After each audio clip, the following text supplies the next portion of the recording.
และตอนนี้นักห้องเสียงดีอีกหนึ่งหนุ่มนะแล้วเราโมเมนแต่เสียงดีธรรมดาหนุ่มคนนี้เรามาพร้อมกับอารมณ์ดี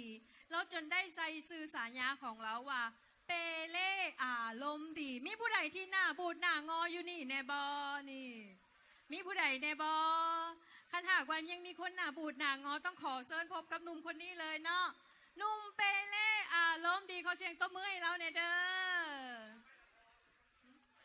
สบายดีเนาะ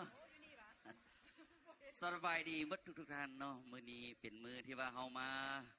ร่วมแห่งความใจส่งกำลังใจไปทางภาคใต้เนาะเพื่อต้านภัยน้ำท่วมนำกันเอามาฟังเพลงเนาะเป็นจังหวะระวงลาวเฮาเนาะดอกฟ้าเมืองปักไหลเนาะ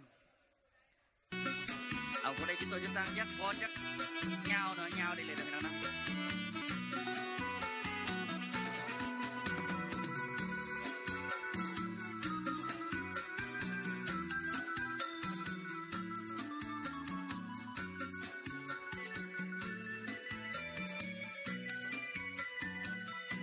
สมคำเขาสร้างดอกฟ้าสาวเมืองปากลายสวยงามทั้งน้ำใจสาวแสงลายสาวหน้าสว่างหานกลุ่มเต้นวาสนาทางเงือน้อยบ้านสีสว่างบ่อนที่เคยนักโคนาอายยังจำชื่อได้ทุกอย่างสาวไม่สายคำอาบน้ำลายค่ายคำยามแลงสุลีลงอ่อนแสงสาดสีแดงเหลืองอ่อนน้ำคำสาวสีสะอาดสมภูมีคู่แล้วบ่นอคนงามไอ้นี่อยากขอมือนำสาวนาสักได้บ่นวน้องใส่ยามงคลบุญสวงเนื้องานออกพรรษาอายขอค้างอาสามาแข่งขันเรือยาวบ้านน้องบ้านแก่งสาวเคยได้ใส่สนากว่าแซมไปของปีนี้บ่ยอมเป็นสองขอหับห้องจะสู้จะทนส่งคำเขาว่าสาวบวมเล่างามเลิศวิไลบ่เคยเลงน้ำใจสาวปลาไหลพาแก้วแสนพุนผลิตปลูกฝังไปเรื่อยสาดีเดือยทั่วดินมันตุนเมื่อใดวิตจากความจนสองคนเฮาคงสมปรารถนา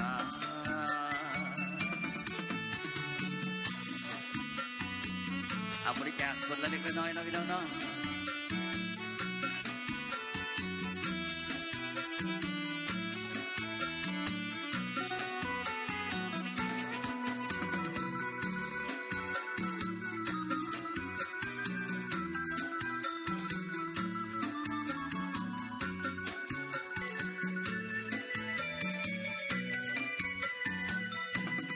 ยา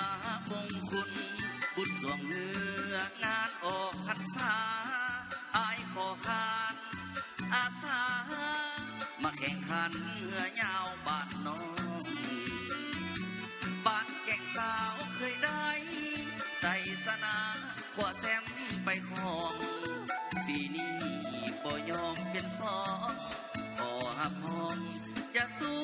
จะทนสมคำเขาเว้าสาวบวมเล่างามเลิศวิไลบ่เคยเลงน้ำใจสาวปลาไหลพาแก้วแสนพุนผลิตปลูกฝังไปเรื่อยสาดีเดือยทั่วดินมันตุนเมื่อใดบินจากความจนสองคนเฮาคงสมปรารถนา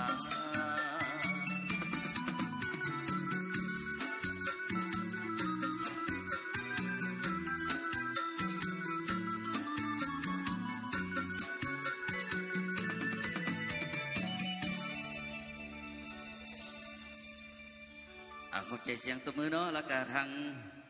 น้ำจิตน้ำใจเนาะทางพี่น้องทางนครหลวงในจันทร์เฮาเนาะส่งไปทางภาคใต้แล้วก็ทางภาคกลางได้เนาะส่งแข่งภาคกลางแล้วก็4แข่งภาคใต้มื้อนี้ก็ถือว่าพาคนใจไล่เนาะได้มาร่วมเพื่อเอาส่งแห่งใจไปทางภาคใต้ของเราเนาะเอามาฟังเป็นลำซิงบัดนี้เนาะสิพาไปเที่ยวหลวงพระบางบัดนี้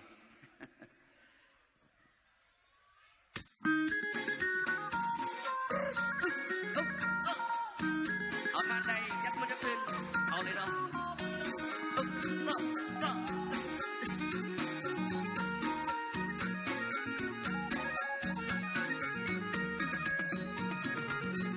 โอ้เมดอกจำปา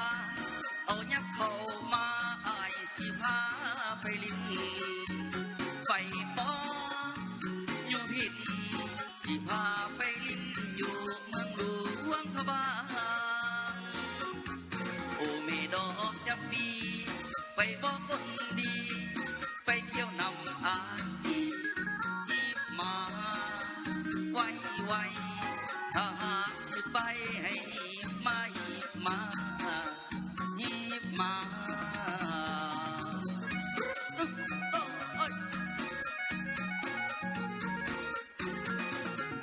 อายสิพาละการดาไปลิ้นไปเที่ยวกินละอกลามไข่แพนสุดยอดแม่นนักเข้มจะบองเที่ยวแก้มของแล้วไปเที่ยวทำติ่งอยู่ทำติ่งไม่หลายสิ่งหน้างามเทนาน้ำตุกตาเสงามเท่ๆและเป็นตากว้างสีงามอีลีและผู้สีงามลำสวยเลือดลำเป็นพลัดสวังเที่ยวหลวงพระบางติจังแม่นมันมวน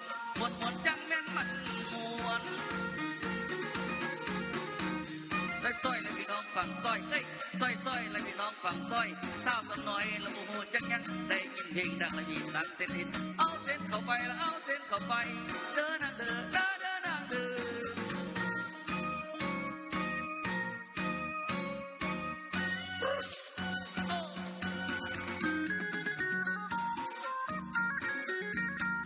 ไอ้อยู่ฝั่งขั้วนี่เต้นได้ใจไรเนาะ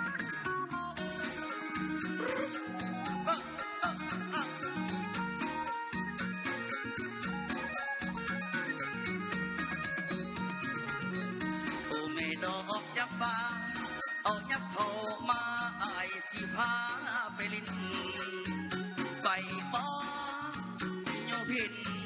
สิพาไปลิ้นอยู่เมืองหลวงพระบางโอ้เมดอกยับปีไปบอกคนดีไปเที่ยวนำอายอีบมาไวถ้าหากสิไปให้มาอีบมาไอ้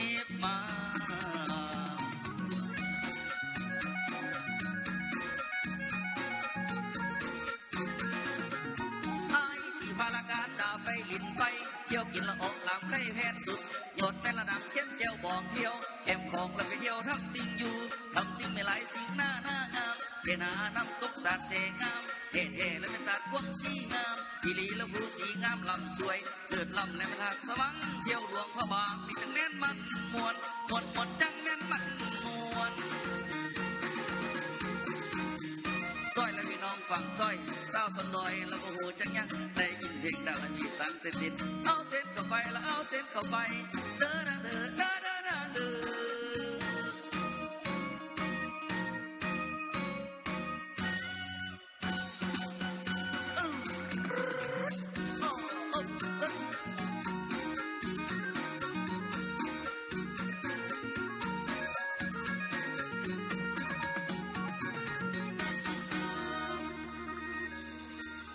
ขอบใจเนาะขอบใจทางเสียงตบมือขอบใจทาง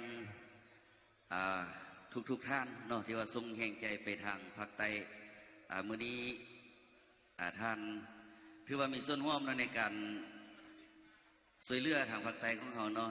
นุ่มเปเล่เจ้าอันนั้นปกตินานุ่มหลวงพระบางนี่ก็เจ้าจะมาแต่ขับทุ่มแต่ว่าเจ้าคือมาแปลกแหวกแนวเป๊กงูเนาะค่ะบางทีนี่เอาอยู่เยอะได้กระดาษอยู่หลังเวทีนะเต้นอยู่ผู้เดียวนี่แหละบางทีที่มาจะออกมาเต้นเป็นมูจะเก่งใจแต่ว่าครูเขาไอ้ใหญ่นั่นเนาะผู้ใดที่ว่าเอวเพิ่นดีเด้อบนธรรมดาแต่แขวเพิ่นก็ยังดีอยู่บอกเอา เขาแต่เคี้ยวเอวอย่างหนุ่ม เนาะ ไปเล่ เจ้า มีผลงานอีหยังจังใดฝากให้กับ เจ้า ผู้ที่เพิ่นติดตามอยู่นี่แน่เจ้า ข้าพเจ้าได้ไปเล่อารมณ์ดีเนาะกับโฟฟากผลงานเพลงเนาะหลายๆผลงานที่ว่าออกมาเป็นเลือดฮอนยนต์มือถือเนาะดอกฟ้าเมืองปักไลไปเที่ยวลงมาบางเนาะทาง YouTube แล้วก็ไม่เกียมสิโอกแมนอาราภูมิใจได้เมียดีเนาะเกียมติดตามทาง YouTube เด้อ โอ้ เนาะ เป็นเพลงของเจ้านี้เนาะที่คอยเปิดอยู่วิทยุตลอดอะเนาะ เจ้า ก็ได้เห็นหน้าค่าตากันได้ เนาะ เจอนักห้องกับโคซกก็ได้เนาะ แม่นละ วันนี้ถือว่าเป็นโอกาสดี เจ้า เนาะทั้งนักเสพนัก เจ้า ศิลปิน ที่มีผลงานได้ออกแผ่นออกซีดีออกจิงเกิลเป็นว่า เจ้า ออกซิงเกิล สนับสนุนช่วยกันเนาะ แม่นแล้ว คนลาว คนลาว เพลงลาว แม่ จะเป็นสตริงลูกทุ่งหรือว่าเป็นล็อกเป็นเพื่อชีวิตยังกะ แม่ ถือว่าเป็นเพลงลาวของเขาถือว่าคนลาวของเขาเป็นคนมีน้ำใจเนาะคนจริงใจเนาะ เพราะฉะนั้นน้ำใจของทานก็จะลืมเนาะทั้งกดไลค์กดแชร์แล้วก็เข้าไปชม เจ้า ผลงานของบรรดาศิลปินพวกเราที่มาในมื้อนี้และก็จะลืมอีกสำคัญปอนคนละเล็กปอนคนละหน่อย สิ่งที่พวกท่านปนก็คือสวยเลือดชีวิตทางภาค